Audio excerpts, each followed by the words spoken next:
Radio UNAM es un medio que promueve el diálogo, la diversidad y la libertad de expresión en un marco crítico y respetuoso. Los comentarios expresados a lo largo de su programación reflejan la opinión de quien los emite, mas no de la radiodifusora. Consultorio Fiscal. Es un programa de Radio UNAM y de la Facultad de Contaduría y Administración.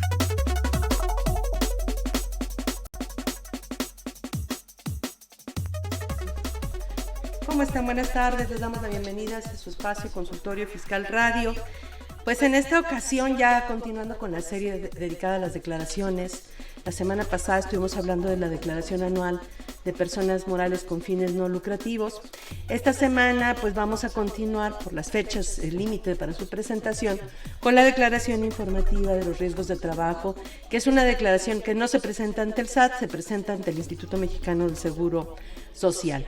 Y pues como ya está siendo costumbre, y qué bueno, una buena costumbre, nuestra facultad está obsequiando 2 suscripciones semestrales, 2 suscripciones electrónicas de carácter semestral a nuestra revista Consultorio Fiscal. Para poder obtener una de estas suscripciones gratuitas, pues tiene que mantenerse atento para que durante el transcurso de este programa hagamos una pregunta, y si usted responde correctamente, pues se podrá llevar una de estas 2 suscripciones semestrales electrónicas a la revista Consultorio Fiscal. Pero ¿qué creen? Que para llamarnos y darnos la respuesta correcta a la pregunta que vamos a hacer en el transcurso del programa, pues tiene que comunicarse por vía telefónica. Y los números para llamarnos son 55 55 36 89 89, repito, 55 55 36 89 89, y tenemos un número 800 505 26 88, repito, 800 505 26 88. Recuerden que estamos transmitiendo simultáneamente y en vivo desde la frecuencia del 860 de AM de Radio UNAM y a través de la plataforma de Facebook, FCA UNAM Oficial, y a través de YouTube. Antes de iniciar y de presentar a nuestro invitado del día de hoy, a quien de antemano le agradecemos por su presencia, vamos a escuchar las siguientes cápsulas, por favor. Después de las mismas, continúen con nosotros. XEUN AM 860 Radio UNAM. La Facultad de Contaduría y Administración de la UNAM te invita a las 58 expolibros y revistas, donde encontrarás gran variedad de editoriales y libros a precios accesibles. Te esperamos del 13 al 18 de febrero en la explanada de la Facultad de Contaduría y Administración, Campus Ciudad Universitaria. No faltes, entrada gratuita.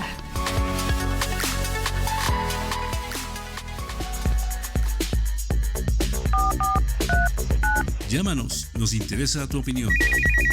55 55 36 89 89. 850 52 688.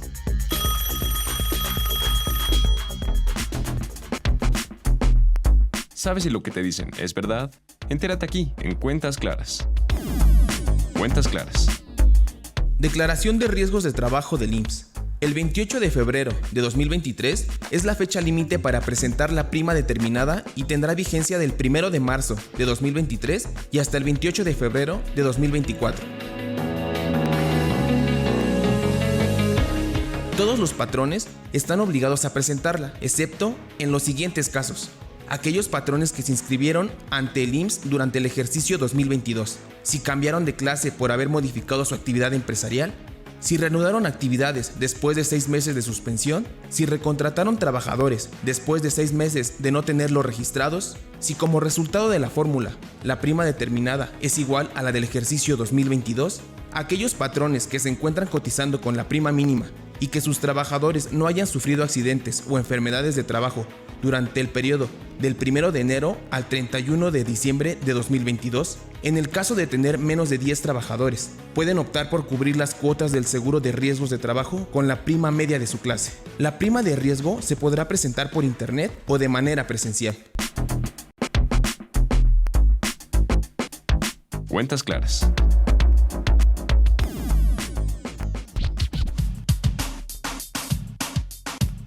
Consultorio Fiscal Radio. Bueno, ya estamos de regreso y vamos a iniciar con nuestro tema del día de hoy, pero antes vamos a presentar a nuestro invitado, a quien le agradecemos desde luego su apoyo generoso para la realización de este programa, agradecimiento en nombre de nuestra facultad particularmente. Pues está con nosotros el licenciado en Contaduría, egresado de nuestra facultad, Telésforo Ávila García. Bienvenido, Telésforo, a este espacio, a esta casa. ¿Qué tal, Susi? Pues muchísimas gracias de antemano, muchos saludos a toda su comunidad, a la facultad en lo particular por haberme honrado en invitarme. Pues la verdad estoy muy contento porque después de algunos años ya vuelvo a regresar a esta casa. Pues esta es tu casa, te estaremos invitando más seguido. Todos sabemos de tu experiencia y de que eres, pues estás dedicado sobre todo al área de seguridad social, al área de nómina, entre otros muchos temas, pero pues que en ese tema eres experto. Entonces, pues qué bueno, que al contrario, mucho gusto de tenerte en casa. Sí, claro. Y él es consultor especialista particularmente en el tema de sueldos, salarios, seguridad social, pensiones, etcétera, todo lo que gira en torno a ese tema. Y es socio director del despacho Consultoría Integral en Sueldos y Salarios, Sociedad Civil. Pues nuevamente, gracias. Y pues bueno, antes les voy a recordar nuevamente nuestros teléfonos. Nuestros teléfonos son 55 36 89 89 y 800 505 26 88. Pues vamos a iniciar, Telésforo. A ver, bueno, estamos hablando de seguro social. El riesgo de trabajo es uno de los ramos de seguridad social. Hay distintos ramos dentro de la ley del seguro social. En particular, ¿qué cubre? ¿Qué temas cubre el seguro de riesgos de trabajo? Y pues, ¿cuáles son sus particularidades respecto a los otros ramos de seguridad social? Claro, fíjate que sí es un tema muy importante. Esto emana de la Constitución Política de los Estados Unidos Mexicanos, en el artículo 123, porque ahí establece prácticamente en sus fracciones 14 y 15 la obligación de los patrones de prevenir los accidentes, más que nada, de invertir en lo que es la capacitación y el adiestramiento para poder evitar esos accidentes o esas futuras enfermedades de trabajo. Entonces yo creo que es muy interesante que sepamos que es de ahí donde emana todo este tema, y de ahí pues está la legislación principal, que es la Ley Federal del Trabajo, ¿sí? Que también entendamos, porque en toda relación laboral, patrón-trabajador, pues tenemos que tomar en cuenta la Ley Federal del Trabajo, no la debemos omitir. Y te comento esto porque en el título 9 de esta Ley Federal del Trabajo se habla de los riesgos de trabajo, justamente, y es prácticamente todo un capítulo un título con sus diferentes capítulos, en donde nos dicen qué son los accidentes de trabajo, bueno, qué son los riesgos de trabajo. Y los riesgos de trabajo principalmente se consideran los accidentes y las enfermedades de trabajo, ¿sí? Entonces vienen las definiciones de qué es uno y qué es otro, ¿no? Asimismo, los accidentes en trayecto también forman parte. Pero, ¿por qué cito la Ley Federal del Trabajo? Porque luego viene la Ley del Seguro Social también a hablar de los riesgos de trabajo, pero haciendo referencia a la Ley Federal del Trabajo. O sea, prevalece la Ley Federal del Trabajo sobre la Ley del Seguro Social. Porque de alguna manera es reglamentaria de la Constitución Política de los Estados Unidos Mexicanos. Así es. Y es el origen de toda la Constitución, ¿no? Así es. En orden de jerarquía va la Constitución Política, luego va la Ley Federal del Trabajo y luego va la Ley del Seguro Social, ¿sí? Porque estamos hablando de un aspecto laboral. Entonces, ya una vez entendiendo esa parte, hay algo que dices, bueno, entonces, ¿cuál aplico? ¿La Ley Federal del Trabajo o la Ley del Seguro Social? Porque ambas me hablan de riesgos de trabajo. Bueno, pues prevalece la Ley Federal del Trabajo, insisto. Sin embargo, la Ley del Seguro Social, en su artículo 53, ¿verdad? Ahí regula que todos aquellos empleadores que hayan afiliado a sus trabajadores contra riesgos de trabajo, en ese sentido, se les exime de toda esa carga que tienen en materia laboral, ¿sí? Se le llama, el Instituto Mexicano del Seguro Social subroga al patrón de esas obligaciones, ¿sí? Entonces, como bien sabemos, y te voy a poner un ejemplo, vamos a pensar que tú tienes un trabajador que no lo has afiliado al Seguro Social y se llega a accidentar y producto de eso fallece instantáneamente. Entonces, en ese sentido, aplica la Ley Federal del Trabajo, donde el patrón tendrá que pagar una indemnización, ¿sí? Que equivale a 5,000 veces el valor del salario mínimo. Entonces, ¿se aplican UMAS o salarios mínimos? Mira, como estamos hablando de una percepción, ahí digamos, tendría que la ley sigue diciendo salarios mínimos. Salarios mínimos. Y no la han corregido. Y sí, yo siempre he estado de acuerdo que en materia laboral tenemos que ser muy cuidadosos de cuándo aplicar UMAS y cuándo salarios mínimos, porque Así de ahí es. nace todo el Sí. salario mínimo, y por algo se usaron salarios mínimos para pensiones, para N temas relacionados con la materia laboral. Así es. Fíjate que este punto que estás tocando, creo que es importante aclararlo. Yo, en mi opinión, estaría hablando de 5,000 veces el salario mínimo. Así es. Porque estamos hablando de un aspecto remunerativo. Pero cuando hablamos de multas, de sanciones, de topes, entendamos que ahí sí aplicamos Así el es. UMA. Pero siempre para hablar de la remuneración es el salario mínimo. O sea, oye, que la prima de antigüedad, como paréntesis, la prima de antigüedad está topada 2 veces el salario mínimo, ya sea general o ya sea profesional. Pero bueno, hago esa referencia porque hablando de remuneraciones es salario mínimo. Salario mínimo, Y en este bueno. caso considero que como es una indemnización para los deudos de Ellos ese lo van a recibir trabajador fallecido, directamente. es una percepción. Entonces aplicaríamos el salario Así es, mínimo, porque ¿no? además pues es lo mínimo que debe recibir una persona, en teoría, para cubrir sus gastos mínimos en este país. Entonces, pues por algo está referido a ese indicador, ¿no? Así es. Ajá. ¿Y qué pasa si realmente ese trabajador hubiera estado asegurado? Entonces cambian las cosas. Entonces ya el Seguro Social se hace cargo tanto de los gastos funerarios como de todos los gastos médicos, todo lo que se lleva a cabo, más aparte esa pensión a la viuda, a los huérfanos y en su caso, si no existieran ellos, a la concubina, ¿no? O concubinarios. Hoy en día ya hay una reforma, también el 20 de enero, de los nuevos beneficiarios del Seguro Social, de las pensiones, y en su caso que no hubiera ninguno de ellos, entonces ya entran los ascendientes. Así es. Entonces es importante, que sepamos que todas estas obligaciones son de carácter laboral, son ineludibles, hay sanciones en materia laboral, pero además, pues bueno, si no las cubres a través de la inscripción del trabajador del Seguro Social, te las van a cobrar, de cualquier Exacto. forma te las van a cobrar. Así es. ¿Qué pasa? Bueno, ahorita antes hablábamos que el seguro de riesgos de trabajo cubre las enfermedades de trabajo y los riesgos de trabajo, y hablabas inclusive de los accidentes en trayecto. Primero, si nos quisieras hablar de cuál es la diferencia entre una enfermedad de trabajo y un riesgo de trabajo. Sí, mira, un accidente de trabajo, como lo marca la Ley Federal del Trabajo y la Ley del Seguro Social, es toda lesión orgánica o perturbación funcional, inmediata o posterior. Es una, de memoria. Sí, no, pero es algo que es ocurre una definición eventualmente. científica. Así es. Es una definición, a mí me encanta cuando la leo, y así te digo, es toda lesión orgánica o perturbación funcional inmediata o posterior, cuando un trabajador está en activo, está haciendo sus labores, ¿no? Y esto incluye, tiene que ver también, por ejemplo, con los accidentes en trayecto, decías. Así es, no, los accidentes en trayecto, bueno, vamos, no son lesiones orgánicas, bueno, sí se llegan a dar, pero no están en funciones del trabajo. Así es. Están en un trayecto, como bien dicen, o sea, pues vas en el camión, te accidentas, pues no estás trabajando. Pero sin embargo, la Ley del Seguro Social también considera como una estrategia, yo más bien la veo, es los accidentes en trayecto para efectos de fincar capitales constitutivos, el cual a ratito hablamos de ese tema. Ajá. ¿Sí? Pero bueno, Y luego eso es el accidente. Y la enfermedad es todo estado patológico derivado de la acción continuada de una causa que tenga su origen o motivo en el trabajo. Es decir, yo puedo estar trabajando en una empresa de embutidos, ¿no? Y ahí pues se manejan refrigeradores y todo ese rollo. Entonces imagínate que yo esté siempre en la bóveda de hay frío, y por más equipo que tengo, con el tiempo pues viene la artritis, vienen calambres, vienen enfermedades derivadas del mismo trabajo. Entonces eso puede provocar la ceguera también en muchas actividades donde estás todo el día pegado a la computadora. Por ejemplo, los pulmones. Así es, en los aserraderos, o sea, el ruido, todo eso con el tiempo, que la verdad es algo que no lo hacemos valer. A veces nosotros nos justificamos porque ya por la edad, pues por eso ya necesitas lentes, por la edad ya necesitas apoyarte, por la edad, pero no, realmente puede ser consecuencia del trabajo, de tantos años que tú laboraste. Entonces, yo creo que ahí sí falta un poquito de nosotros hagamos conciencia, y también el instituto, de saber cuáles sí se consideran enfermedades de trabajo, porque todos pasamos por ahí. Tú eres y has sido expositora durante muchos años.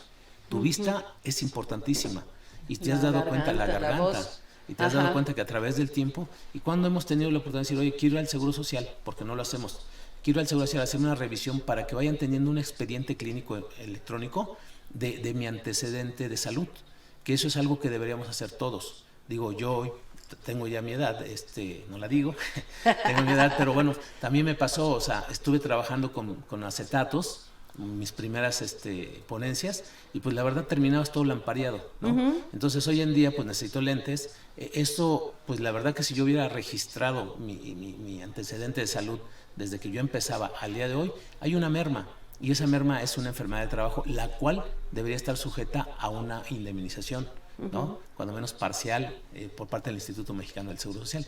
Pero bueno, pues hay muchas cosas ahí que podemos platicar y que no las hacemos valer porque no conocemos la Constitución, no conocemos la ley del trabajo, no conocemos la ley del Seguro Social. Y damos por hecho que son enfermedades que van a llegar por la edad y no necesariamente por la exposición prolongada a ciertos equipos o a ciertas situaciones, ¿no? Así es. Que no necesariamente es el caso, ¿no? Así es. Y los accidentes en trayecto es muy diferente a esto que estamos platicando, los accidentes y a las enfermedades. ¿Por qué?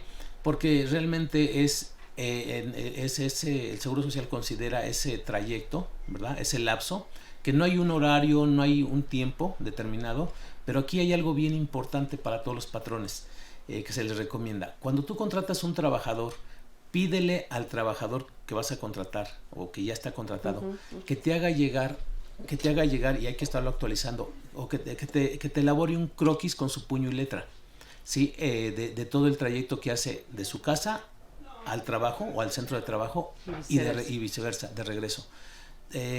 No importando que vaya al súper, que vaya, si él lo hace normalmente, una vez o 2 veces por semana, que lo haga también, ¿no? Porque eso forma parte de ese trayecto, el cual el Seguro Social, en el momento en que hubiera algún accidente, puede estar dentro de ese parámetro, lo califican como accidente en trayecto, ¿no? Así es.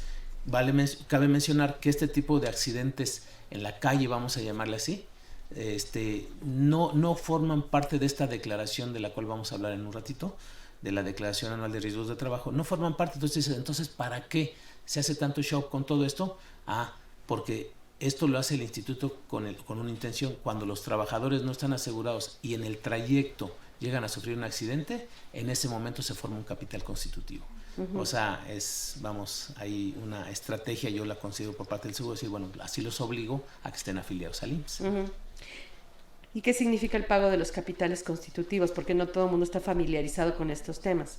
Sí, fíjate que no hay una definición en la ley del Seguro Social, no hay una definición, pero por ahí ya a través de jurisprudencias, pues te dice que es el faltante, fíjate, el faltante de todo ese inventario que el Instituto Mexicano del Seguro Social eroga en beneficio de un trabajador. O sea, sin embargo lo podemos traducir en español, que son todas aquellas erogaciones y aquellos gastos y medicamentos, servicios médicos que invierte el Seguro Social en el trabajador para efectos de cobrárselos al patrón, ¿sí? Esto ya el decir cómo se integra el capital constitutivo sí está en la ley del Seguro Social, artículo 79, pero nunca me dice que es el capital constitutivo.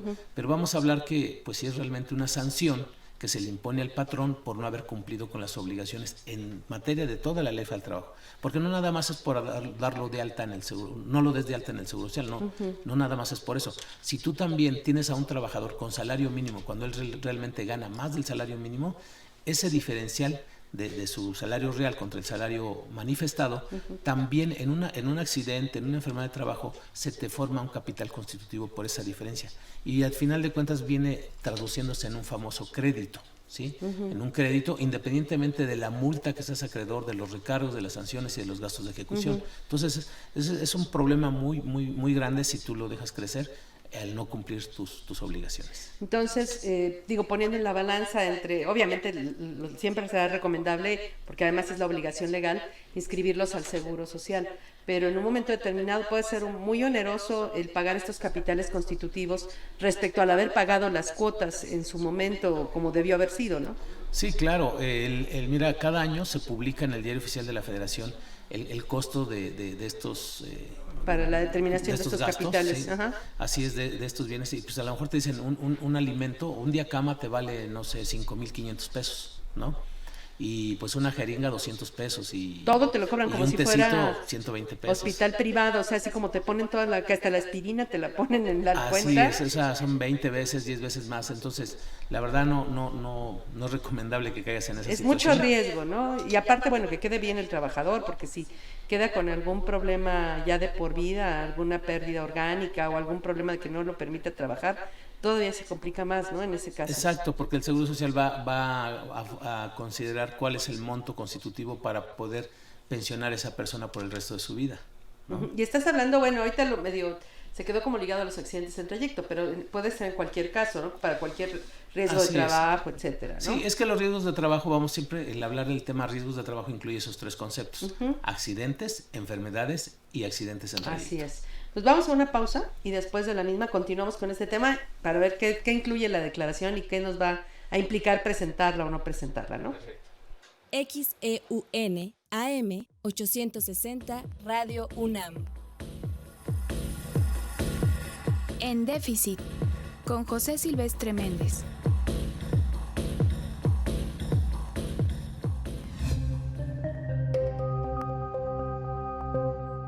Economía en México 2022.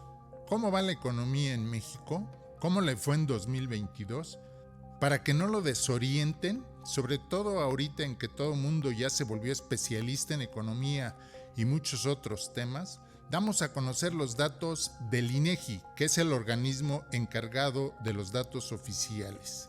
Empezamos con los datos del Producto Interno Bruto oportuno, que es el principal indicador de la marcha de la economía. Destaca el crecimiento de la economía nacional en 3% en 2022 en comparación con 2021, cifra superior a la mayoría de los pronósticos, y aunque es un buen dato, falta mucho por consolidar el crecimiento económico del país. El documento del INEGI desglosa el Producto Interno Bruto por sectores. Así, el sector agropecuario, que abarca la agricultura, la ganadería, la silvicultura y la pesca, creció el año pasado 2.8%. Hemos señalado en otros programas que al gobierno de la Cuarta Transformación le hace falta aplicar medidas de política agropecuaria que favorezcan a los campesinos y los cultivos nacionales como maíz, frijol, trigo y oleaginosas, entre otros. El sector industrial en su conjunto creció al 3.2% y sirvió de impulso a toda la economía en su conjunto. Este crecimiento se debió a la fuerte caída del sector en los 2 años anteriores debido a la pandemia y al bajo dinamismo de la economía norteamericana, principal cliente de productos industrializados de México. Es necesario seguir impulsando la inversión en el sector, sobre todo en las ramas más dinámicas, que son las que absorben mayor cantidad de mano de obra directa. El sector servicios creció 2.7 en 2022 y representa el menor dinamismo de los 3 sectores, lo cual significa que el comercio, los servicios financieros y los servicios turísticos no se han recuperado de los efectos de la pandemia. Esperamos para 2023 y 2024 un mayor crecimiento de este sector, impulsado por una recuperación del mercado interno, basado en el crecimiento del consumo interno apoyado por la recuperación de los salarios reales de los trabajadores mexicanos. Recordemos que el salario mínimo aumentó 20% para este 2023, cifra superior al crecimiento de la inflación. Conviene recordar también el dato del Índice Nacional de Precios al Consumidor, que el año pasado llegó a 7.82% y es el que mide la inflación. Se considera una cifra elevada y responde a la dinámica interna de la economía nacional y al movimiento inflacionario a nivel mundial. Es necesario aplicar una política económica de contención a la inflación, pero que al mismo tiempo que impulse el consumo interno, no desaliente la inversión. Del lado del empleo, aunque bajó la desocupación en 0.8% a diciembre de 2022, de acuerdo con los datos de la Encuesta Nacional de Ocupación y Empleo del INEGI, afectó a más de 2 millones de mexicanos y representó el 2.8%. La subocupación, que se encuentra en la economía informal, sigue afectando a más de 30 millones de mexicanos y a sus familias. Este sigue siendo uno de los pendientes más importantes de la Cuarta Transformación. Es necesario impulsar los empleos dignos y decentes que beneficien a un mayor número de mexicanos. En relación con el sector externo de la economía mexicana, es necesario seguir impulsando las exportaciones mexicanas y disminuir las importaciones para mejorar la balanza comercial, que sigue siendo deficitaria. Así, el déficit comercial de 2022 superó los 26,000 millones de dólares, lo cual representa una importante salida de divisas del país, las que sumadas al pago de los servicios de la deuda externa significa una grave sangría para nuestra economía, que a pesar de la recuperación del turismo que llega a nuestro país y que significó una importante entrada de divisas por este concepto, sin embargo, no alcanza para cubrir el déficit externo. Sigue habiendo más salida de divisas que entradas. Es necesario aplicar medidas de política económica que favorezcan el crecimiento económico y que mejoren el bienestar de todos los mexicanos.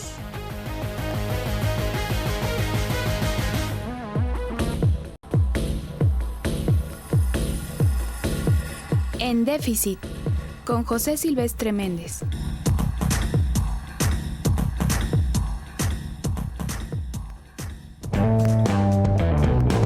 Acompáñanos a Consultorio Fiscal Radio por las redes oficiales de la Facultad de Contaduría y Administración. Facebook, FCA UNAM Oficial y Twitter, @ConsuFiscal. Pues ya estamos de regreso, pero antes de continuar, le vamos a pedir a nuestro invitado que nos haga una pregunta para que nuestro público llame, responda correctamente y se lleve una de las 2 suscripciones. Son 2 suscripciones digitales semestrales a la revista Consultorio Fiscal. ¿Cuál sería la pregunta? ¿Puedo participar yo también? Sí, ¿verdad? No, pues mira, vamos a hacerles una pregunta muy fácil porque luego a veces se hacen preguntas capciosas y la verdad, pues la gente dice, no, pues qué mala onda que el invitado haya hecho una pregunta tan difícil, ¿no? Yo les voy a poner la más fácil y van a tener que llamar ahorita inmediatamente porque va a estar muy fácil. ¿Cuál es la fecha límite para presentar la declaración de riesgos de trabajo? Perfecto, fecha límite para la declaración de riesgos de trabajo. Recuerden nuestros números en cabina: 55 55 36 89 89 y 800 505 26 88. 55 55 36 89 89. 800 505 26 88. Tenemos algunos comentarios del público. Bueno, tenemos saludos de ST Teotihuacán GF. Tenemos una pregunta de Vico Yáñez. Dice, ¿qué pasa si no estaba dado alta el trabajador y fallece? ¿La viuda puede solicitar pensión por viudez? Bueno, como ya habíamos comentado, si no está afiliado al Seguro Social, no puede tener derecho a una pensión, porque las pensiones las otorga el Instituto Mexicano del Seguro Social. Uh-huh. Sin embargo, como dijimos, es un aspecto laboral, prevalece la ley al trabajo, y ahí lo que tiene derecho la viuda, pues es prácticamente una indemnización de 5,000 veces el valor del salario mínimo. Perfecto. Luego, Diego Olvera dice, no quiero perder mi prima de riesgo actual, me explico, dice, voy a pasar al IMSS de mi cambio, voy a avisar al IMSS de mi cambio de domicilio fiscal en enero ante el SAT. Dice, estoy en la prima más baja de mi clase. Mi pregunta es que si le indican, por favor, qué solicitud lleno o el procedimiento a seguir, así como su plazo, para presentar esta solicitud en tiempo y forma, para evitar que lo envíen a la prima media de su clase, y lo que quiere es conservar la prima más baja de la clase, que es la que ahora tengo. Así es, mira, hay 2 cuestiones aquí importantes. La primera es, si va a cambiar su domicilio dentro de una sola entidad, ejemplo, aquí en la Ciudad de México, va a cambiar de una delegación o de una alcaldía a otra, no hay problema, porque es la misma entidad. Entonces ahí presenta su aviso, es el AFIL 2, es un aviso de cambio de domicilio, y con eso es más que suficiente de que le reconozcan esa prima que actualmente tiene, la prima que es la más baja. Pero ojo, aquí hay algo bien importante. Ejemplo, si va a hacer su cambio de domicilio a otra entidad, puede ser Puebla, puede ser el Estado de México, ejemplo Naucalpan, entonces ahí no prevalece esto del cambio de domicilio. Para efectos fiscales sí, pero para efectos del Seguro Social no está contemplado cambios de domicilio de una entidad a otra. Ahí lo que tiene que hacer es primero darse de alta en esa otra entidad, ejemplo en Naucalpan, que se dé de alta, que es Estado de México, se da de alta ya el registro patronal y todo. Y en ese momento presenta un escrito libre para manifestar que él está haciendo un cambio de domicilio de una entidad a otra, pero que solicita atentemente del instituto que, dada que es la misma actividad, que es el mismo patrón, etcétera, y quizás hasta los mismos trabajadores, se les reconozca el riesgo, la prima de riesgo que ha manejado, ¿verdad? En términos de la legislación. Entonces, es un escrito libre. y esa a discreción es de manera interna, y en la mayoría de los casos el Instituto Mexicano del Seguro Social lo acepta, porque lo que quiere es que se dé la continuidad a la formalidad. Perfecto. Omar Vega dice, ¿qué sucede con las trabajadoras del hogar? ¿Debe timbrar nómina? ¿Debo pagar impuestos locales? Saludos. Pues mira, es una pregunta capciosa, porque es una pregunta muy interesante. El Instituto Mexicano del Seguro Social ha ahorita extendido la seguridad social a todos los trabajadores, entre ellos las trabajadoras del hogar, ¿verdad? Aquí hay que cuidar bien esa palabra, ya no son trabajadores domésticos, son trabajadores del hogar. Y bueno, pues así objetivamente, aplicando la normatividad desde una constitución política de los Estados Unidos mexicanos, en su artículo 123, regula la relación laboral, ¿no? Uh-huh. Entonces, si nosotros consideráramos cumplir bien cabalmente con la ley, aplica todo, la constitución política, la ley federal del trabajo, la ley del impuesto sobre la renta. La trabajadora del hogar no nada más tiene derecho a que se le timbre el recibo, tiene derecho a que se le den vacaciones, aguinaldo, prima vacacional, todas las prestaciones que tiene cualquier otro trabajador, porque en esencia es un trabajador de esa persona empleadora. No siempre se habla del patrón, también los empleadores pueden tener esa relación laboral, y a final de cuentas sí es importante que evaluemos. Aquí muchos, la verdad, en lo particular, no lo están haciendo, no le hacen un contrato de trabajo, ¿sí? No le extienden esa constancia de antigüedad, y hay trabajadores del hogar que la verdad son muy leales y han permanecido muchos años en la empresa, en la casa, ¿no? en la familia, sirven a la familia. Entonces, es un tema como para un curso completo. Lo hemos por ahí, a veces lo hemos manejado como una charla, pero la verdad que se queda corto. Mi respuesta sería: sí hay que timbrar el recibo, pero también hay que retener el impuesto sobre la renta al trabajador del hogar cuando su ingreso sea superior a lo que marca la ley. O sea, en este caso, artículo 96 de la ley del impuesto de renta, pues aplícale. Es una relación laboral. Uh-huh. Es una relación laboral. ¿Quieres hacer las cosas bien? Hazlas bien. Y la verdad, vas a estar tranquilo, ¿no? La respuesta sería esa. En la práctica, pues muchos se justifican, no, pues es que yo no soy patrón porque yo soy la esposa, mi esposo es el que trabaja. Y él me da para que yo contrate a la señora, para que me ayude a mí, porque también yo soy trabajadora del hogar. Entonces, imagínate. Pero de todas formas, ¿no? Hay una relación ahí. Uh-huh. Así es, sí, pero ya cuando a veces las relaciones entre familiares, se pueden un poquito... Complican todo esto. Uh-huh. Sí, se pueden disfrazar, pero ya una relación con una tercera persona, pues es muy difícil. Entonces, mi opinión sería que sí. Así es. Bueno, hay que hacer todo, entonces. Así es, hay que hacer todo. Bueno, y tenemos ya respuestas, las paso, obviamente nada más son 2 suscripciones, perdón, vienen numeradas. ¿Quiénes respondieron primero? Si quieres decirnos entonces quiénes ganaron la suscripción. Ok, Susana Necho Contreras, bueno, pues 28 de febrero, último día para presentar. Claro, es el 28 de febrero, que es martes, que no se nos olvide que es martes en este mes, porque si hubiera caído en sábado o domingo, entonces ahí se recorre al día hábil inmediato siguiente. Que no es el caso en este caso, no en este año. Sí, Miguel Ángel Ceballos Sarmiento. ¿Es el número 2? Uh-huh. Sí, es el número 2 también.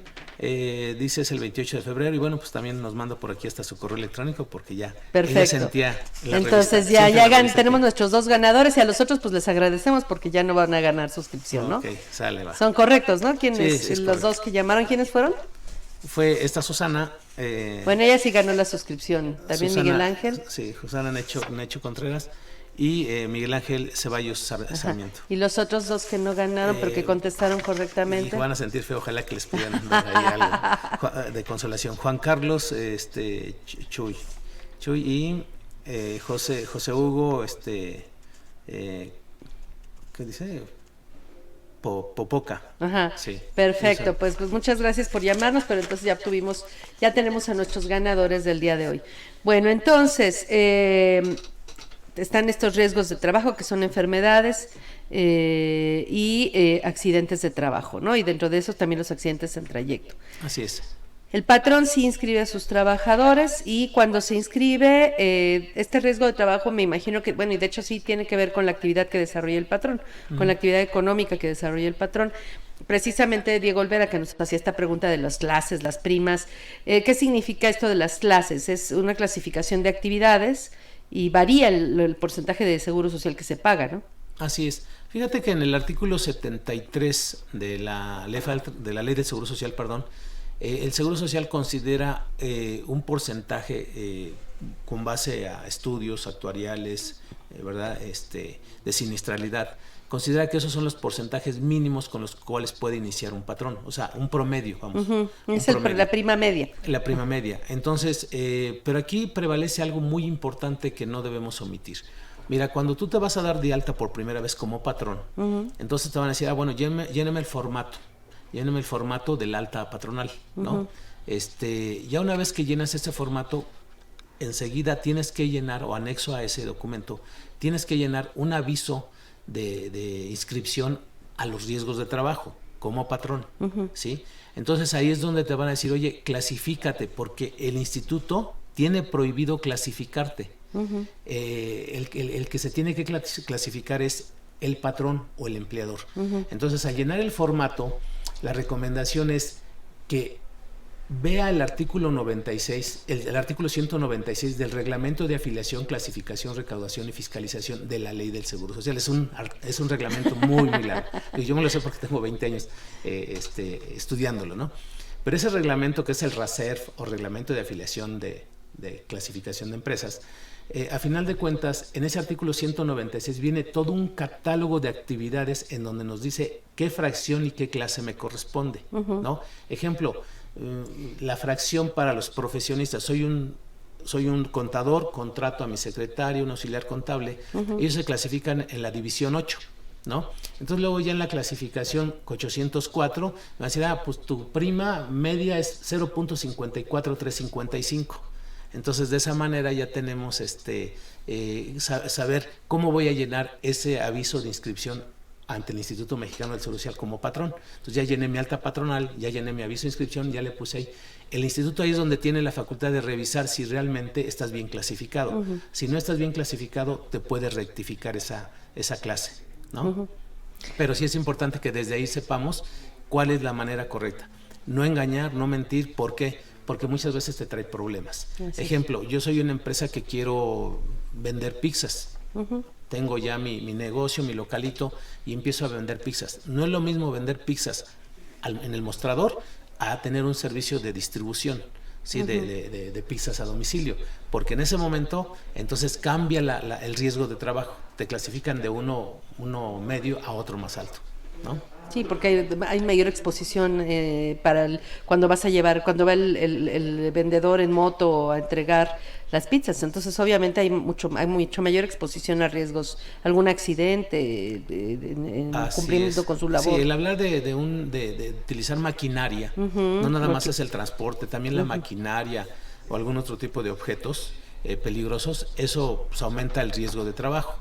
La clasificación, ejemplo, en la industria de la construcción sabemos que ahí pues hay mucho riesgo también, porque pues utilizan muchos aparatos, no, muchas herramientas que son cortantes o peligrosas o electrificantes, etcétera. O los hacen subir a las alturas, ¿no? Cuando están construyendo un edificio. Así es. Es horrible verlo con esos trabajadores. Clavos que están tirados, alambres, sobre todo los accidentes, muchas veces los toques, ¿no? O sea, se electrifican muchas personas, entonces hay que tener mucho cuidado. Y de entrada el Seguro Social considera que ese tipo de actividades son las más riesgosas y les da pues, prácticamente un riesgo de trabajo mucho más alto. Entonces te inscribes, te inscribes por primera vez, detallas la actividad a la que te dedicas, te clasificas, te autoclasificas. Así es. En este listado que viene en el reglamento del nombre muy largo. Así es. Artículo 196. Y con esa prima media de acuerdo a la clase y fracción que te corresponde al artículo 73 de la Ley del Seguro Social. Y ahí se me toca ahí vienen los porcentajes, ¿no? Para cada clase. Ahí viene la prima media, ¿no? De cada clase. Y con ese te arrancas. En el seguro de riesgos de trabajo. Todo lo que resta del año y si te llevas de alta hoy vas a seguir con ese porcentaje de riesgo de trabajo con el que vas a estar pagando tus cuotas sobre los salarios base de cotización de tus trabajadores. 2023 y todo 2024, porque 2024 sería el año base, porque te pide la ley prácticamente que cumplas un año. Un año de calendario. De calendario para que puedas presentar una declaración ya modificando esa prima. Entonces, si hoy 8 de febrero te das de alta como patrón, desde el 8 de febrero hasta el 31 de diciembre del 2024 vas a estar cotizando con esa prima de riesgo de trabajo, ¿verdad? Uh-huh. Y ya en febrero del 2025 estarías ya en posibilidad de presentar tu primera declaración para ver si aumenta o disminuye ese riesgo de trabajo. Bueno, perfecto. Ahorita entonces puedo pagar más, un porcentaje mayor a lo que venía pagando, o puedo pagar un porcentaje menor al que venía pagando, pero una vez que se presente la declaración de riesgo de trabajo, con la primera vez, y a partir de ahí empiezas una carrera de sube y baja en las primas de riesgo de trabajo. Pero hay algo muy interesante ahí, Susi, que vale la pena tomar en cuenta. Mira, si tú tienes 3 trabajadores y en este trayecto de hablar de esta alta, en este ejemplo, del 8 de febrero uh-huh. al 31 de diciembre de 2024, hubiera una defunción de alguno de los 3 trabajadores, un secuestro incluso, imagínate, un secuestro, una desaparición forzada y todo eso, que hoy en día también se consideran por ahí parte de los accidentes de trabajo, ¿sí? Entonces, ¿qué sucede? En ese sentido, te afectaría mucho que esa prima de riesgo de trabajo, por tener 3 trabajadores, se va hasta el 15%, que es la máxima. La prima mínima que puede pagar cualquier patrón es del 0.50%. O sea, tú puedes empezar con la clase 5 de 7.588.75, pero vas cuidando en tu actividad, previniendo, capacitando contra riesgos de trabajo, ¿sí? Entonces puede ir disminuyendo de 7.588.75 a 6.588.75. Va a ir disminuyendo, bajando 1% o 1% más. Pero puedes ir bajando. A nosotros nos ha tocado empresas que empiezan con la clase 3, 2.588, y van bajando al 1. Hasta 0.50 y se han mantenido ahí porque no han tenido afortunadamente accidentes ni enfermedades de trabajo. Perfecto, pues ahorita nos vas a comentar más a detalle sobre este tema, pero vamos ahora a una pausa y después continuamos con esto. Claro. Consultorio Fiscal Radio.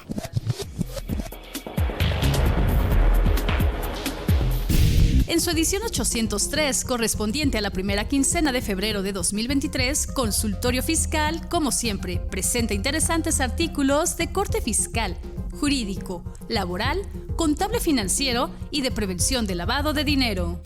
Como cada año, José Luis Solís García nos trae el paso a paso para la correcta presentación de la Declaración Informativa Múltiple de 2022, mostrándonos todas las indicaciones precisas para ingresar e ir trabajando en el programa DIM, recordando que la fecha límite es el próximo 15 de febrero. Por su parte, Rolando Silva Briceño nos ofrece un análisis pormenorizado de la fórmula para determinar la siniestralidad en el seguro de riesgo de trabajo del Seguro Social, examinando cada parte de la misma y el contexto general del tema. Además, Francisco Yáñez Ledesma nos habla a detalle de la obligación de las personas morales sin fines de lucro de presentar, a más tardar el 15 de febrero, la declaración informativa del remanente distribuible por el ejercicio 2022. Adicionalmente a ello, encuentras interesantes temas como el del establecimiento de obligaciones a los contribuyentes en la resolución miscelánea fiscal, conforme al Tribunal Federal de Justicia Administrativa, y como cada quincena, las principales disposiciones del Diario Oficial de la Federación. Estos y otros temas de gran interés en el número 803 de Consultorio Fiscal. Suscripciones a través de la tienda electrónica publishing.fca.unam.mx o en la revista electrónica consultoriofiscal.unam.mx.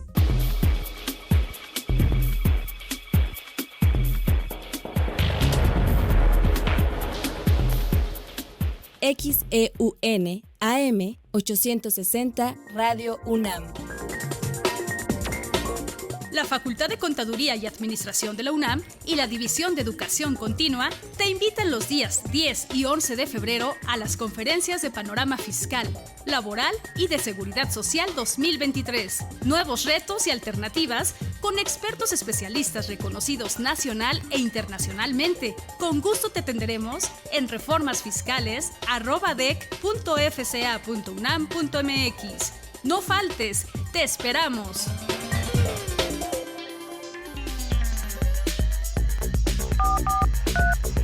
Llámanos, nos interesa tu opinión. 55 55 36 89 89. 850 52 688. Consultorio Fiscal Radio. Sí, ya estamos de regreso. Pues bueno, entonces vamos a continuar. Entonces, bueno, ya me dijiste que hay que presentar, una vez que cumples un año de calendario inscrito como patrón, vas a presentar la declaración de riesgos de trabajo cada febrero de cada año. Y dependiendo de si hay o no riesgos de trabajo dentro de la empresa, o sea, accidentes, enfermedades, etcétera, puede ser que ese porcentaje pueda subir o pueda bajar. Por eso es importante que las empresas cuiden todo el tema del reglamento interior de trabajo, los uniformes de trabajo, los cascos, que tengan perfectamente definidos por dónde pueden pasar, qué equipo deben usar, los zapatos que deben utilizar, etcétera, para evitar precisamente este tipo de situaciones, ¿no? Así es. Ahora, si la empresa no tiene estos riesgos de trabajo, pues puede estar bajando un 1% cada año su porciento de pago de primas de riesgos de trabajo. Así es. Si la empresa sí tiene riesgos de trabajo, eso le puede subir cuando mucho un 1%, puede subírselo más. Cada año hasta llegar al 15%, que es muchísimo. Ajá, pero sí es muchísimo. Ajá. Así es. Entonces, cada año podría subirle un 1% en la medida en que haya riesgos de trabajo. Así es. Ahora, ¿qué pasa cuando hay un riesgo de trabajo? Vamos a suponer un trabajador, por eso también es bien importante que si no llegan en buen estado, que los regresen a su casa, porque luego manejan máquinas y se ponen en riesgo a ellos y ponen en riesgo a los demás. Entonces, bueno, vamos a suponer que no fuese el caso, pero fue un trabajador que por alguna circunstancia, al manejar una máquina, se lleva un dedo. ¿Qué pasaría en ese caso? Así es. Fíjate que es muy interesante que sepan nuestros amigos que nos están escuchando cuáles son esas obligaciones por parte del trabajador y cuáles son las obligaciones por parte del patrón, que lo marca la ley del Seguro Social, pero asimismo también marca una obligación para el instituto, ¿sale? Entonces, cuando un trabajador se accidenta, en ese momento él o sus familiares tendrán que reportar el accidente. En este caso, si me dices, bueno, está en funciones de su trabajo, con la máquina se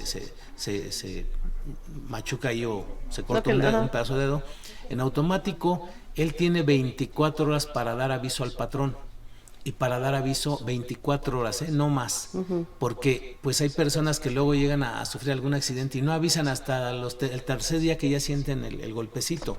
No, es importante que lo comuniquen dentro de las 24 horas. Asimismo, que acudan al Instituto Mexicano del Seguro Social a hacer una revisión, ¿verdad? Hacerse una revisión para ver si se califica como riesgo de trabajo o no. Entonces, eso es lo que deben saber los trabajadores, que no se les pase a avisar inmediatamente, pero directamente al patrón, no al amigo, no al compañero, no al de la tiendita, es al patrón. Oiga, ¿qué cree que es haciendo esto? Mire, me pasó esto, me accidenté.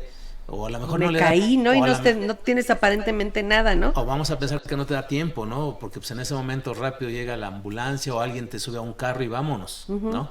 Entonces, de una u otra manera, es importante que le avisen a algún familiar, que le comunique al patrón, o cuando están foráneos o fuera del centro de trabajo, que le avisen al patrón que sufrió un accidente de trabajo, el lugar donde va a ser atendido, etcétera, cuál es su situación y todo.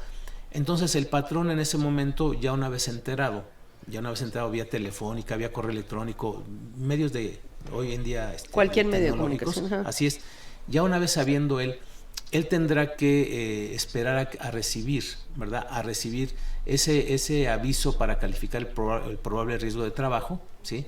Que es el formato ST7 cuando se trata de un accidente de trabajo, o el ST9 cuando es una probable enfermedad de trabajo, ¿sale? Entonces, esas son las obligaciones que tiene, por una parte, el trabajador. Vamos a pensar que si hicieron las cosas bien, notificó, acudió a la revisión o a la asistencia médica. El patrón, bueno, pues recibe ese aviso. Para eso es importante la obligación del instituto. El instituto tiene que dar el aviso también al patrón, ¿sale? Y lo hace, pero no de una manera formal, sino lo hace a través de ese aviso ST7 o ST9, y dando ese cumplimiento, ¿verdad?, a ese artículo 56 de la Ley del Seguro Social. Pero aquí también hay algo que no acuérdate lo que estaba yo diciendo desde un principio, todo eso es un aspecto laboral. Entonces, asimismo, a la Secretaría de Trabajo y Previsión Social, tratándose solamente de accidentes de trabajo, no debemos omitir también darle un aviso, que eso no lo hacen las empresas. ¿Sí? Nada más piensas que es seguro social porque se trató de tu trabajador y de un accidente o un riesgo de trabajo, ¿no? No, hay que avisarle a la Secretaría de Trabajo y Previsión Social. Hay un formato específico para llenarlo y también comunicarle. Y en ese formato En ese formato, la verdad también es bajo protesta de decir verdad. Ahí sí los trabajadores se les recomienda que no falseen la información. ¿Sí? Eso lo hace el trabajador, el aviso. Bueno, él se lo llenan ahí en Medicina del Trabajo, se lo llena el instituto. ¿Por qué? Porque pues obvio que el trabajador está accidentado, él cuando ya está, vamos en ¿cómo se llama? En sus plenas facultades, entonces o le empiezan a cuestionar, pues ¿qué te pasó? No, pues estaba yo con la maquinaria y pues de momento me sucedió. ¿A qué horas? No, pues a tal hora. O sea, le empiezan a hacer una serie de preguntas, el médico del trabajo, de Medicina del Trabajo, para saber si realmente califica para riesgos de trabajo o no, ¿verdad? ¿Y con quién más estabas? ¿Sí? No, pues estaba con fulanito. ¿Estabas distraído? ¿Estabas, no, pues sí fue una... O sea, entonces tienes que... Pero muchas veces los trabajadores por tratar de lograr, vamos, la pensión del riesgo de trabajo o el subsidio como riesgos de trabajo, falsean la información. No, pues es que yo estaba en la empresa y pues sí, estaba yo concentrado y de momento me pasó esto, ¿no? Y a lo mejor fue un distractor. Sí, fue un distractor o como bien dices tú, venía en un estado de embriaguez, algún estupefaciente, narcótico. O luego se ponen a ver el celular. Así es, entonces en el momento que están usando una máquina que puede llegar a ser peligrosa, ¿no? O están usando el celular, exactamente. Entonces todo eso, mira, pues hay cámaras también de que están grabando en algunas empresas. Todos también son esos medios electrónicos son válidos, pero aquí prevalece la manifestación que hagan bajo protesta de verdad uno como otro. A nosotros nos ha tocado que esa manifestación la hemos revertido, ¿no? Porque el trabajador manifiesta, pero nosotros manifestamos que no fueron el caso así. Entonces empezamos a redactar cuál fue la realidad o los hechos de acuerdo a lo que nosotros tenemos evidencia o tenemos prueba, ¿no? Y eso muchas veces hace que el Seguro Social tome una decisión y dice, bueno, no se califica como riesgo de trabajo, lo vamos a calificar como un accidente no profesional, ¿no? Entonces cambian las cosas. ¿Por qué? Porque el trabajador sabe que si eso se considera un riesgo de trabajo, pues ahí te pagan el 100% de tu salario base de cotización que estás cotizando en ese momento. Pero si no es riesgo de trabajo, te pagan solamente el 60% a partir del cuarto día. En el caso de un riesgo de trabajo, a partir del primer día, el 100%. Pero si es una enfermedad, a partir del cuarto día el 60%. Entonces muchas veces ya se la saben, ¿no? Entonces quieren ahí tratar de que, de manipular que sea riesgo de trabajo. Pues está muy interesante todo esto porque es importante, porque aquí lo importante es que las empresas, pues de ser posible, sobre todo cuando efectivamente no fue un riesgo de trabajo, que no fue un accidente de trabajo, pues que traten de desvirtuarlo porque si no, de lo contrario, eso les va a subir el pago de la prima de riesgo. Van a estar pagando 1% más, un 1% más a partir del año siguiente. Sobre los salarios base de cotización, sobre toda la nómina. Así es, para toda la nómina de todos los trabajadores a partir del año siguiente. Así es. Entonces sí es importante cuidar pues este tipo de siniestralidad, ¿no? O sea, hay que tener mucho cuidado de evitar este tipo de siniestralidad. Bueno, tenemos algunos comentarios. Joel González, pues sí contestó bien la pregunta que hicimos para la suscripción, pero la idea es que sea por vía telefónica. Muchas gracias, Joel. Adriana Almaraz, presenté modificaciones el 1 de enero de 2023 al alza y el 6 de enero me mandan una incapacidad de riesgo de trabajo con fecha 1 de enero por 28 días. ¿Me van a aplicar capital constitutivo? Bueno, la presentó el día, ¿qué? Primero de enero al alza. No le van a, El 6 de enero le mandan la incapacidad por riesgos de trabajo con fecha 1 de enero. O sea, la incapacidad es por 28 días. Sí, mira, en orden de importancia, el aviso fue presentado el día 1, el comunicado que le da el instituto o la incapacidad, lo que sea, es con fecha 6, es posterior al aviso aunque presentado. dice que es desde el 1 de enero. Claro, sin problema. No le van a aplicar capital constitutivo. Perfecto. Diego Olvera te da las gracias por la respuesta. Omar Vega te da las gracias por la respuesta. Almanza Mentor dice, felicidades, qué buen tema. Tratando de anticipar tiempos en caso de que falle la plataforma para presentar la declaración de riesgo. ¿Esto se puede presentar en físico? Fíjate que mi recomendación es que la presenten vía virtual a través del IMSS desde su empresa. Yo en mi práctica siempre le hemos presentado a través de esa plataforma. Obvio que si todos queremos presentar la declaración el último día, pues vamos a tener ese riesgo de que a la mera hora no nos falle la la plataforma como tal, o cualquier otro incidente, se nos vaya la luz, etcétera, ¿no? Entonces, la recomendación, ¿qué debemos hacer para prever? Miren, pues hoy en día ya estamos a 8 de febrero, ¿no? Entonces, ¿qué es lo que se toma en cuenta? Los riesgos de trabajo del 1 de enero al 31 de diciembre. Aquí es bien importante porque si no lo han hecho, o sea, no podemos ahorita como que armar una declaración. Esto no es como la declaración anual del impuesto a la renta, que hay que estarla trabajando ahorita. Simplemente, si yo tuve accidentes o enfermedades de trabajo y los capturé en el SUA en su momento debidamente, ¿sí? Debemos tener un expediente, eso sí es altamente recomendable. Debemos tener un expediente en donde se vayan integrando los casos de riesgos de trabajo, ¿sí? Primero, pues el aviso para calificar el probable riesgo de trabajo, los certificados de incapacidad, en su caso el alta médica, los dictámenes en un momento que emanen de él, un dictamen por incapacidad permanente parcial, o sea, todo ese expediente es el que me sirve para llenar el programa SUA o para llenar la declaración como tal, ¿verdad? Entonces, si tengo mi expediente completo, en ese momento se me va a facilitar, hoy en día o mañana lleno mi declaración, yo la recomiendo que la llenen a través del SUA, ¿verdad? Porque además el SUA se fue alimentando de eso, de los accidentes y las enfermedades. Entonces, ya una vez que tienes el SUA, vamos, primer escenario, eres cumplido, tienes todo al corriente, en tu programa SUA tienes la información. El programa SUA te permite generar el archivo de la Declaración Anual de Riesgos de Trabajo, que es el archivo .dac. Entonces ahí te dice riesgos de trabajo, desea generar el archivo y lo generas el .dac.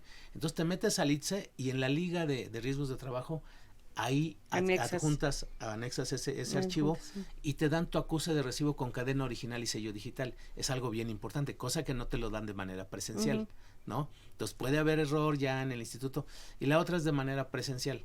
Entonces tenemos esas dos alternativas de presentar esa declaración. Yo recomiendo en principio que se haga a través del SUA, luego ya con interfaz conectado al ITSE, te metes al ITSE y desde ahí lo mandas. Perfecto. ¿No? Pues está muy bien, o sea, realmente tienes dos alternativas por vía electrónica y aparte la parte física, ¿no? Así es, hay otra plataforma, y lo aclaro, hay otra plataforma que está en la página del Seguro Social, que esa es solamente para que te generen los formatos, el CLEM 22 y CLEM 22A. Entonces, captura los datos también, no es para presentar la declaración, simplemente es para captura de información. Para irlo imprimir. Y te genera un archivo, incluso te genera un archivo también si tú quieres el SRT, te genera ese archivo, pero tienes que acudir al Instituto Mexicano del Seguro Social con tu UCB para presentar la declaración de esa manera, o sea, no en papel, sino a través de archivo. Pues se nos acabó el tiempo. Tenemos una pregunta nada más de Rosalba, que dice que es persona física de honorarios con un trabajador. Si tiene que presentar la declaración, sin duda, ¿no? Así es. Cielo de la Rosa. Bueno, mira, se te exime, de acuerdo al artículo 72, se te exime, si tienes menos de 10 trabajadores, se te exime de presentar la declaración. Tienes un trabajador y no te quieres meter en problemas, no quieres llenar la declaración, el Seguro Social de antemano te clasifica en la prima media o el siguiente año y el siguiente año, las veces que tú quieras. No vas a poder bajar nada más, esa sería la prima. Y nada más algo que es bien importante, eso sí, las multas. Artículo 304A y 304B, las multas sí son, pues vamos, bastante considerables, que van, aquí lo dice, van de 20, en el caso de no avisar de los riesgos de trabajo, de 20 a 150 veces, y la otra también de 20 a 210 veces por no presentar la declaración. Son cosas diferentes. UMAS. Así es, perfecto. UMAS, perdón. Pues muchas gracias, se nos acabó el tiempo. A nuestro público, la próxima semana que las preguntas que quedan pendientes las responderemos. Con gusto. Y pues gracias nuevamente, y nuevamente bienvenido a tu casa. Placer. Esto es todo por hoy. Los invitamos a que nos sintonicen la siguiente semana con el tema Declaración Anual de Personas Morales, donde vamos a hablar de la parte de ingresos. Esta fue una coproducción de Radio UNAM y de la Facultad de Contaduría y Administración, por parte de Radio UNAM, su director Benito Taibo, por parte de nuestra facultad, el maestro Tomás Humberto Rubio Pérez. En la Secretaría de Divulgación y Fomento Editorial, el doctor José Ricardo Méndez Cruz. En los controles técnicos, Socorro Montes. En la producción por parte del Departamento de Medios Audiovisuales de nuestra facultad, Nezahualcóyotl Jara, Nancy Audelo, Alma Villegas, Miriam Jiménez, con la colaboración de Jeremías Villegas, Itzel Moreno, Nayeli Olivares, Yesenia Ordóñez, Eduardo Peña y César Hernández. Los esperamos la siguiente semana.